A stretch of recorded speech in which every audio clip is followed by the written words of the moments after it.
Last up tonight, we have Gaute. He is a veteran of the video games industry, having worked for over a decade. His gameography includes Splinter Cell, Prince of Persia, Star Wars, Transformers, and many more. And he's currently working as a lecturer where he teaches game design, project management, and project work.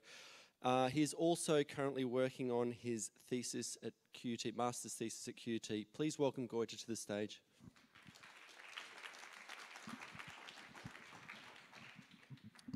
Hi everyone, I'm Gaute. I'm here today to talk about creative expression as the objective in video games, which is the topic of my master's thesis.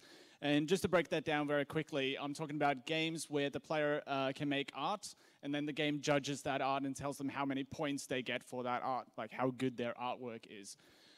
So just to sort of recap on what Daniel was saying, history of games, this is kind of some of the early stuff. This is Space Invaders. You're the guy down at the bottom. You're shooting at the things up there. You get points for it. There's a very clear structure. There's a very clear objective. You know exactly what you're doing. And then we may wait for the next one, because games have actually progressed, and this is now Call of Duty. This is 2012. Things have changed a lot. We have technology that now allows us to render things at such high detail and such glorious graphics. So games have come a long way. But keep in mind that games are still a very young medium compared to things like film, compared to visual arts, compared to literature. We have a long way to go. And games are still evolving. This is the Oculus Rift coming out just in these days where you can see things in full 3D, and it's very, very awesome. And technology keeps advancing like this, like the Kinect, you know, that allows us to change and play in different kinds of ways. So for games designers out there, this is actually a very exciting time. Unfortunately, a lot of games that get produced are the same. There's a lot of first-person shooters that look exactly the same as each other. So this talk is about a challenge to game designers, and I'm hoping there's a few in the room, to make new stuff, because we need new experiences, we need new ways of playing. So this is kind of the stuff that I started looking at when I started on my master's thesis, and I started looking at, well, there's a lot of games out there that features violence, and I'm not saying that as a bad thing, because I like chopping off heads too. I worked on the sequel to this game, so I shouldn't be ashamed of it. But there is a lot of violence out there, and that seems, that's fun for a while, but it gets a bit samey, so we need something different. So this is Cycling Manager Pro 2012, which doesn't feature any violence, and that's fine, it's enjoyable. But it's not the opposite to violence and destruction. It's not creation. So what I'm after is games where we actually can create stuff, rather than not be violent. And there are a couple of games that do that too. This is SimCity, just came out a couple of weeks ago. I've been playing too much of this. And here you can actually build a city. You can grow it up from the bottom, you can nurture it. And Will Wright, who was the inventor of this particular genre, even says that playing SimCity is like gardening.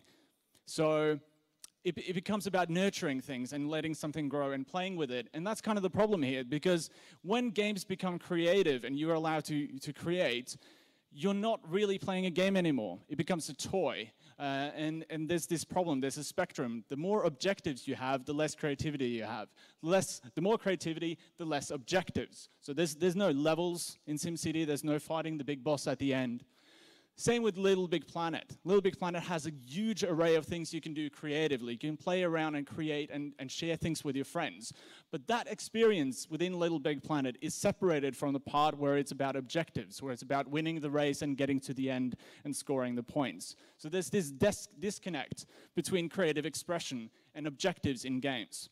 So that's what I started thinking about. Well, what actually happens if we try bringing these two together, where we can actually have objectives in games that are about the player doing his creative expression. And the first thing I could think of was make some art, and then the game judges you based on how well you make your art. So I created this, which is an interactive art experience called One Removed. I've got a website up, you'll see the link at the end, which features a couple of games that discuss this concept. So games where you can make art and then you get a score based on how good your art is. But always remove one element so the player is forced to think about how this concept works. So this is my first game called Art Hero. You have 3x3 tiles and they're black and white. And this is supposed to force the player to think about, well, I actually need a certain amount of freedom. I need a certain amount of room and things to do in order for me to really create art. So there's not much I can do here in terms of creating a really art piece. Here you have a lot more room. This is Painter. So there's lots of pixel here, and just for the hell of it, I also made all the pixels physics boxes, so you can push them around, and you get a score based on how good this is. But I'm cheating here, so the score you're given is based on the number of seconds you spend and the number of boxes you interact with. So the critical art critic component is removed. This is fireworks. So fireworks, creating a fireworks display is a creative pursuit. But here I've removed the interactivity. So there's fireworks going off, and there's a score given for how good the fireworks is, but the player isn't allowed to actually create it, unless you're very clever and you can find the editor. And it is buried in there somewhere, but you've got to find it. This is winner, which is about positive feedback. So everything that happens here, and you only really just click on the screen, and then things flashing, and you get bonus points, and it tells you to click to make art, and there's an art meter for how well you're doing. And it's all about not being critical and just feeling like you're a winner, almost no matter what you do. This is fluid, which is kind of the opposite. I've completely removed the scoring concept. So all you do is push colors around in what I've tried to make like watercolor. So everything's fluid, and you're just having fun with color and with creating art. So to feel that contrast between not having that player and the objective system in there.